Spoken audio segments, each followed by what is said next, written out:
just what we are discussing about on that 35 points. Even the personal property of the wife should be included in the SALN. And that is the position of the prosecution. I see. But as of now, the defense, probably most of the questions should be addressed to the defense. No, because, I won't dispute because you. they are the ones presenting their defense and not us. I'm not, believe me, I am not, and I will not contest the position at this point of the prosecution. I respect whatever position you have. But I just want it clear. Otherwise, we will be going round and round. Thank you very much, Mr. President. Thank you also to Senator Joker Arroyo. Your Honor. Mr. President. The Majority Floor Leader. Mr. President, may we ask that the witness, the Honorable former Mayor Atienza, be discharged?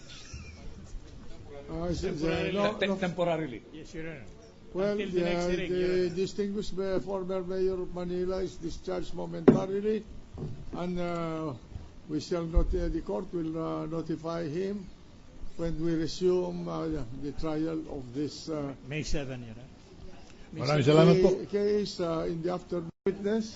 Mr. President, Senator Lacson wishes to be recognized. The gentleman from Cavite. Question to the witness ba? Thank you, Mr. President. Thank you. I have some questions, a few questions to the prosecution. If it is your assertion that Mrs. Corona misappropriated, you used the term misappropriated, the amount of 34.7 million. Now, are you admitting that she should not have included, or CJ Corona, the Chief Justice, should not have included that amount in his SALN because they didn't own that amount, that money? I'm asking a question. Well, to us, it should be included in the SALN. But you said they didn't own that money. No, we did not say that. Misappropriated. When you say you misappropriate some amount, you don't own it. What we said, Your Honor, was that she treated it as her own, and therefore should have been included in the SALN. They didn't own that amount, that money. They have to prove that, Your Honor, because that is Anyway, the burden is I'm on the just defense curious with because, respect to that. you know, that's your statement struck me. I'm sorry, Your Honor. I was about to reply. Yes, you may reply. To the yes, sir. statement that the burden of proof is in our. They are in all criminal prosecution, or even in civil cases, Your Honor, the burden of proof is always on the party who alleges.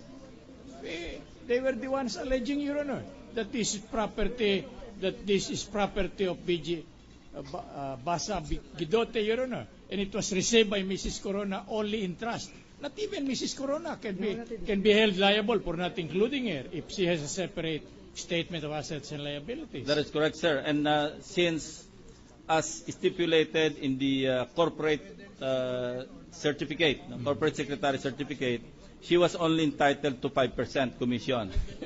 So is it also your contention that Mrs. Corona or the Chief Justice should only include the amount equivalent to 5% of 34.7 million? If she received the amount and she was paid, Your Honor, and in fact there is no evidence to that effect, I think if she received, she may be liable.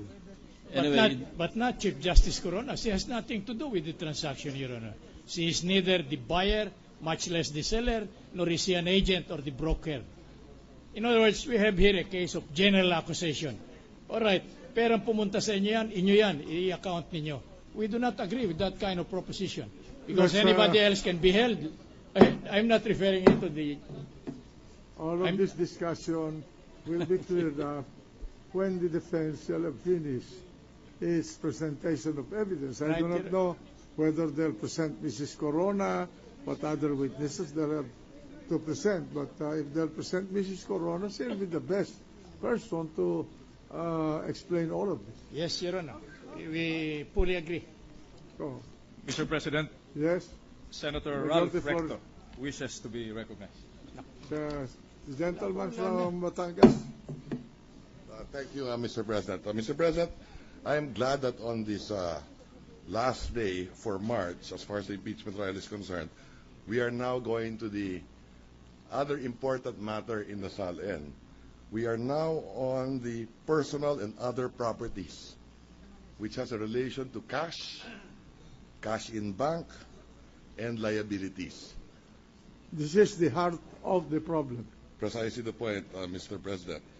Mr. President, the whole day today, or at least after, during the testimony of Mayor Atienza, it has been pointed out by the defense as their witness that Mrs. Corona, in trust for Basa Guidotti, received 34.7 million in cash.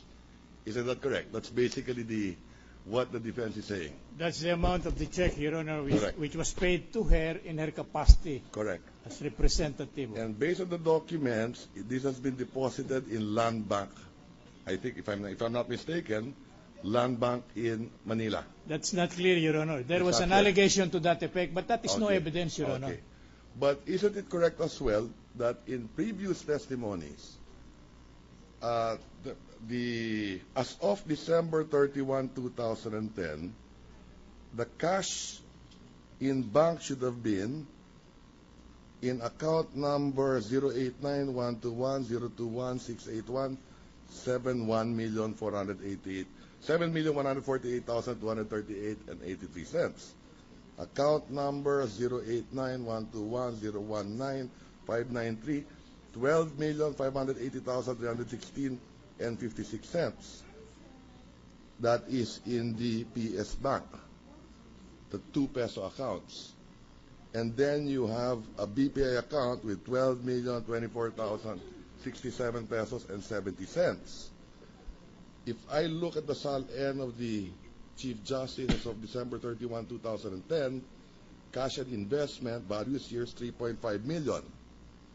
Okay?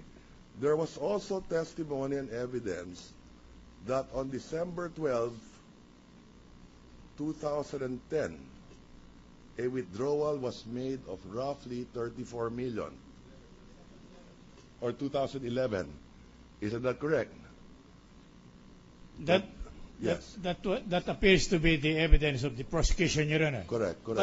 If you are asking our side, Your Honor, Yes. just kindly wait. We are not yet through with our opportunity. No, I understand. This is in relation to this 34 million Basa Guidotti. Yes, our point is... That's all I'm trying to point out. I'm Yes. sorry, sir. Yes. Okay. Now, there was a withdrawal in December 12, 2011. May I ask the prosecutor, isn't that correct? That's correct, Your Honor. And if I recall the testimony then, that this withdrawal was tinanggal yung pera dahil wala nang tiwala sa TS Bank, and this money is the money of Basa Guidotti. That is not the evidence for the prosecution. Okay. That was Is I think in the media, in the newspaper. Okay. Is that the evidence of the defense? Are you... That withdrawal, that 34 million withdrawal. Yes. Is what? that, I may not have my notes now, no, but there was a withdrawal as testified here by the PS Bank manager, if I'm not mistaken. 34 million ang withdraw noong December 12, 2011.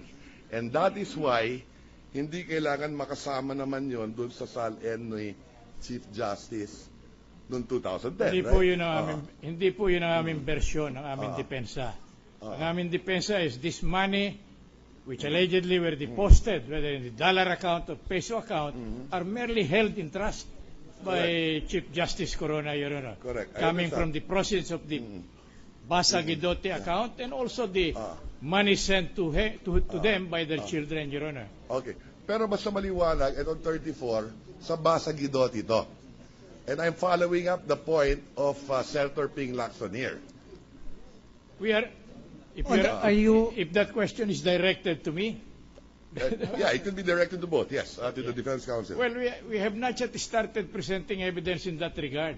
So how can there be an evaluation, an appraisal, and conclusion? I hope you clear it. Yeah. I hope as a judge in this case, Your Honor, I would plead most respectfully, that kindly receive the evidence with an open mind.